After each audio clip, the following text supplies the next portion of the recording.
تفہیم القرآن سید ابوالعلا مودودی سورہ توبہ آیات 43 تا 60 اعوذ باللہ من الشیطان الرجیم عفا اللہ عنکا، اے نبی صلی اللہ علیہ وسلم اللہ تمہیں معاف کرے، لما اذنت لہم تم نے کیوں انہیں رخصت دے دی، حتی یتبین لک الذین صدقوا وتعلم الکاذبین، تمہیں چاہیے تھا کہ خود رخصت نہ دیتے تاکہ تم پر کھل جاتا کہ کون لوگ سچے ہیں اور جھوٹوں کو بھی تم جان لیتے۔ تفسیر: بعض منافقین نے بناوٹی عذرات پیش کر کے نبی صلی اللہ علیہ وسلم سے رخصت مانگی تھی، اور حضور صلی اللہ علیہ وسلم نے اپنے طبعی حلم کی بنا پر یہ جاننے کے باوجود کہ وہ محض بہانے کر رہے ہیں، ان کو رخصت عطا فرما دی۔ اس کو اللہ تعالیٰ نے پسند نہیں فرمایا اور آپ صلی اللہ علیہ وسلم کو تنبیہ کی کہ ایسی نرمی مناسب نہیں ہے۔ رخصت دے دینے کی وجہ سے ان منافقوں کو اپنے نفاق پر پردہ ڈالنے کا موقع مل گیا۔ اگر انہیں رخصت نہ دی جاتی اور پھر یہ گھر بیٹھے رہتے تو ان کا جھوٹا دعویٰ ایمان بے نقاب ہو جاتا۔ لا یستأذنک الذین یؤمنون باللہ والیوم الآخر، جو لوگ اللہ اور روز آخر پر ایمان رکھتے ہیں وہ تو کبھی تم سے یہ درخواست نہ کریں گے کہ ان یجاہدوا باموالہم وانفسہم، انہیں اپنی جان و مال کے ساتھ جہاد کرنے سے معاف رکھا جائے۔ واللہ علیم بالمتقین، اللہ متقیوں کو خوب جانتا ہے۔ انما یستأذنک الذین لا یؤمنون باللہ والیوم الآخر، ایسی درخواستیں تو صرف وہی لوگ کرتے ہیں جو اللہ اور روز آخرت پر ایمان نہیں رکھتے۔ وارتابت قلوبہم، جن کے دلوں میں شک ہے، فہم فی ریبہم یترددون، اور وہ اپنے شک ہی میں متردد ہو رہے ہیں۔ تفسیر: اس سے معلوم ہوا کہ کفر اور اسلام کی کشمکش ایک کسوٹی ہے جو کھرے مومن اور کھوٹے مدعی ایمان کے فرق کو صاف کھول کر رکھ دیتی ہے۔ جو شخص اس کشمکش میں دل و جان سے اسلام کی حمایت کرے اور اپنی ساری طاقت اور تمام ذرائع اس کو سربلند کرنے کی سعی میں کھپا دے اور کسی قربانی سے دریغ نہ کرے، وہی سچا مومن ہے، بخلاف اس کے جو اس کشمکش میں اسلام کا ساتھ دینے سے جی چرائے اور کفر کی سربلندی کا خطرہ سامنے دیکھتے ہوئے بھی اسلام کی سربلندی کے لیے جان و مال کی بازی کھیلنے سے پہلو تہی کرے۔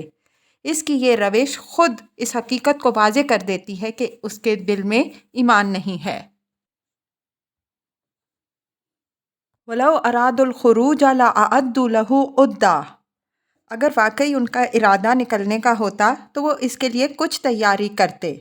وَلَٰكِنْ كَرِهَ اللَّهُ بِعَثَهُمْ، لیکن اللہ کو ان کا اٹھنا ہی پسند نہ تھا۔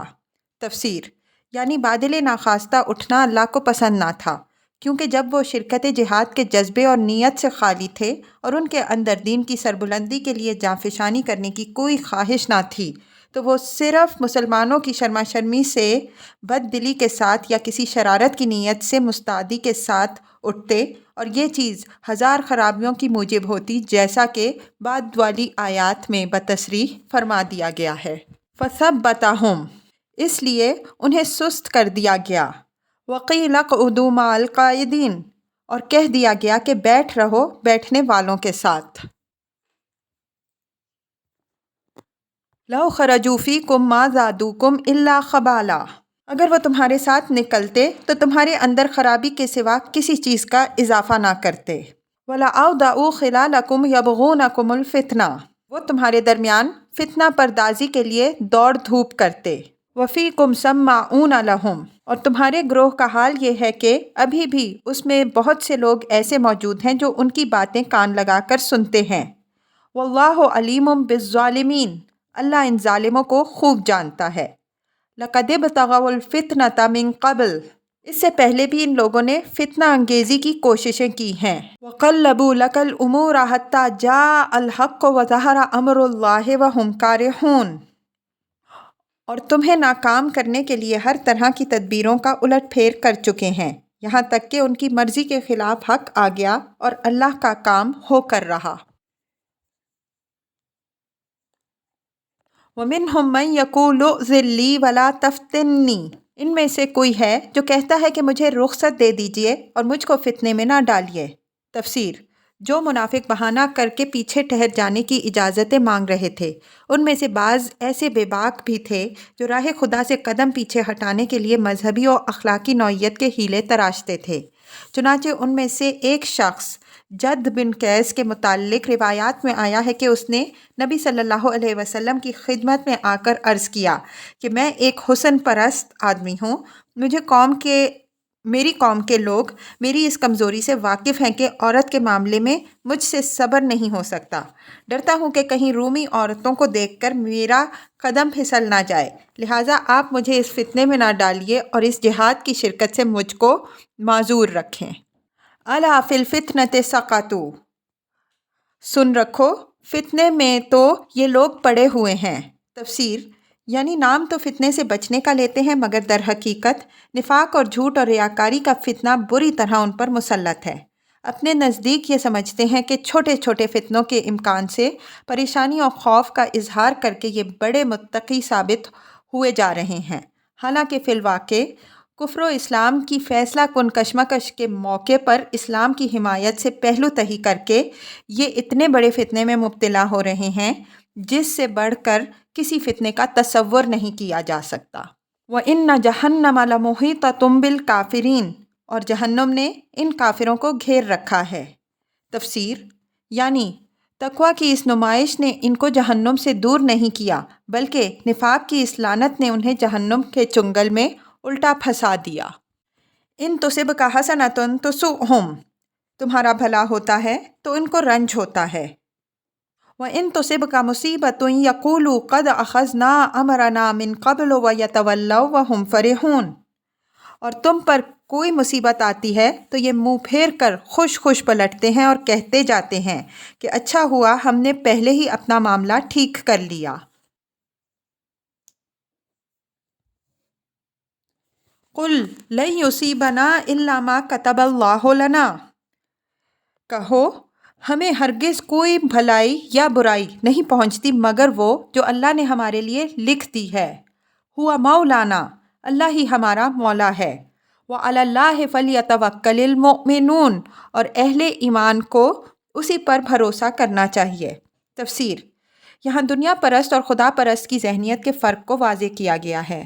دنیا پرست جو کچھ کرتا ہے اپنے نفس کی رضا کے لیے کرتا ہے، اور اس کے نفس کی خوشی بعض دنیاوی مقاصد کے حصول پر منحصر ہوتی ہے۔ یہ مقاصد اسے حاصل ہو جائیں تو وہ پھول جاتا ہے، اور حاصل نہ ہوں تو اس پر مردنی چھا جاتی ہے۔ پھر اس کا سہارا تمام تر مادی اسباب پر ہوتا ہے۔ وہ سازگار ہوں تو اس کا دل بڑھنے لگتا ہے، اور ناسازگار ہوتے نظر آئیں تو اس کی ہمت ٹوٹ جاتی ہے۔ بخلاف اس کے خدا پرست انسان جو کچھ کرتا ہے اللہ کی رضا کے لیے کرتا ہے، اور اس کام میں اس کا بھروسہ اپنی قوت یا مادی اسباب پر نہیں بلکہ اللہ کی ذات پر ہوتا ہے۔ راہ حق میں کام کرتے ہوئے اس پر مصائب نازل ہوں یا کامرانیوں کی بارش ہو، دونوں صورتوں میں وہ یہی سمجھتا ہے کہ جو کچھ اللہ کی مرضی ہے وہ پوری ہو رہی ہے۔ مصائب اس کا دل نہیں توڑ سکتے، اور کامیابیاں اس کو اطراحت میں مبتلا نہیں کر سکتی، کیونکہ اول تو دونوں کو وہ اپنے حق میں خدا کی طرف سے سمجھتا ہے، اور اسے ہر حال میں یہ فکر رہتی ہے کہ خدا کی ڈالی ہوئی اس آزمائش سے بغیریت گزر جائے۔ دوسرے اس کی پیش نظر دنیاوی مقاصد نہیں ہوتے کہ ان کے لحاظ سے وہ اپنی کامیابی یا ناکامی کا اندازہ کرے۔ اس کے سامنے تو رضائے الہی کا مقصد واحد ہوتا ہے، اور اس مقصد سے اس کے قریب یا دور ہونے کا پیمانہ کسی دنیاوی کامیابی کا حصول یا عدم حصول نہیں ہے، بلکہ صرف یہ امر ہے کہ راہ خدا میں جان و مال کی بازی لگانے کا جو فرض اس پر عائد ہوتا ہے اسے اس نے کہاں تک انجام دیا۔ اگر یہ فرض اس نے ادا کر دیا تو خواہ دنیا میں اس کی بازی بالکل ہی ہار گئی ہو، لیکن اسے پورا بھروسہ رہتا ہے کہ جس خدا کے لیے اس نے اپنا مال کھپایا اور جان دی ہے وہ اس کے اجر کو ضائع کرنے والا نہیں۔ پھر دنیاوی اسباب سے وہ آس ہی نہیں لگاتا کہ ان کی سازگاری یا ناسازگاری اس کو خوش یا رنجیدہ کرے۔ اس کا سارا اعتماد خدا پر ہوتا ہے جو عالم اسباب کا حاکم ہے، اور اس کے اعتماد پر وہ ناسازگار حالات میں بھی اسی عزم و ہمت کے ساتھ کام کیے جاتا ہے جس کا اظہار اہل دنیا سے صرف سازگار حالات ہی میں ہوا کرتا ہے۔ بس اللہ تعالیٰ فرماتا ہے کہ ان دنیا پرست منافقین سے کہہ دو کہ ہمارا معاملہ تمہارے معاملے سے بنیادی طور پر مختلف ہے۔ تمہاری خوشی اور رنج کے قوانین کچھ اور ہیں اور ہمارے کچھ اور۔ تم اطمینان اور بے اطمینانی کسی اور ماخذ سے لیتے ہو اور ہم کسی اور ماخذ سے۔ قُلْ هَلْ تَرَبَّصُونَ بِنَا إِلَّا إِحْدَى الْحُسْنَيَيْنِ، ان سے کہو تم ہمارے معاملے میں جس چیز کے منتظر ہو وہ اس کے سوا اور کیا ہے کہ دو بھلائیوں میں سے ایک بھلائی۔ تفسیر: منافقین حسب عادت اس موقع پر بھی کفر و اسلام کی اس کشمکش میں حصہ لینے کے بجائے اپنی دانست میں کمال دانشمندی کے ساتھ دور بیٹھے ہوئے یہ دیکھنا چاہتے تھے کہ اس کشمکش کا انجام کیا ہوتا ہے۔ رسول اور اصحاب رسول فتح یاب ہو کر آتے ہیں یا رومیوں کی فوجی طاقت سے ٹکرا کر پاش پاش ہو جاتے ہیں؟ اس کا جواب انہیں دیا گیا کہ جن دو نتیجوں میں سے ایک کے ظہور کا تمہیں انتظار ہے، اہل ایمان کے لیے تو وہ دونوں ہی سراسر بھلائی ہیں۔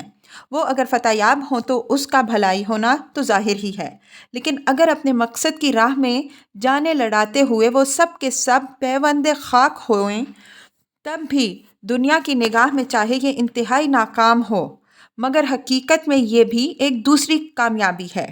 اس لیے کہ مومن کی کامیابی اور ناکامی کا معیار یہ نہیں ہے کہ اس نے کوئی ملک فتح کیا یا نہیں، یا کوئی حکومت قائم کر دی یا نہیں، بلکہ اس کا معیار یہ ہے کہ اس نے اپنے خدا کے کلمے کو بلند کرنے کے لیے اپنے دل و دماغ اور جسم و جان کی ساری قوتیں لڑا دیں یا نہیں۔ یہ کام اگر اس نے کر دیا تو در حقیقت وہ کامیاب ہے، خواہ دنیا کے اعتبار سے اس کی سعی کا نتیجہ صفر ہی کیوں نہ ہو۔ وَنَحْنُ نَتَرَبَّصُ بِكُمْ، اور ہم تمہارے معاملے میں جس چیز کے منتظر ہیں، أَن يُصِيبَكُمُ اللَّهُ بِعَذَابٍ مِّنْ عِنْدِهِ أَوْ بِأَيْدِينَا، وہ یہ ہے کہ اللہ خود تم کو سزا دیتا ہے یا ہمارے ہاتھوں سے دلواتا ہے۔ فَتَرَبَّصُوا إِنَّا مَعَكُمْ مُتَرَبِّصُونَ، اچھا تو اب تم بھی انتظار کرو، ہم بھی ساتھ منتظر ہیں۔ قُلْ أَنفِقُوا طَوْعًا أَوْ كَرْهًا، ان سے کہو تم اپنے مال خواہ راضی خوشی خرچ کرو یا بکراہت۔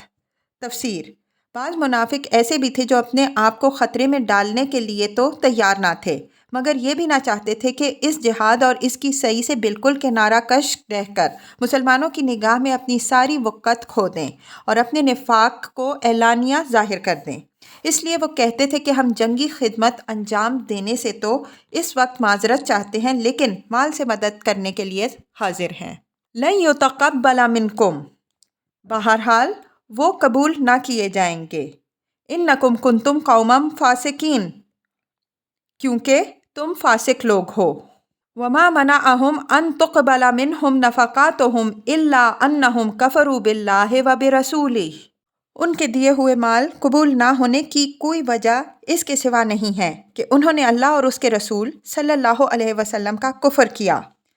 وَلَا يَأْتُونَ الصَّلَاةَ إِلَّا وَهُمْ كُسَالَىٰ، نماز کے لیے آتے ہیں تو کسمساتے ہوئے آتے ہیں۔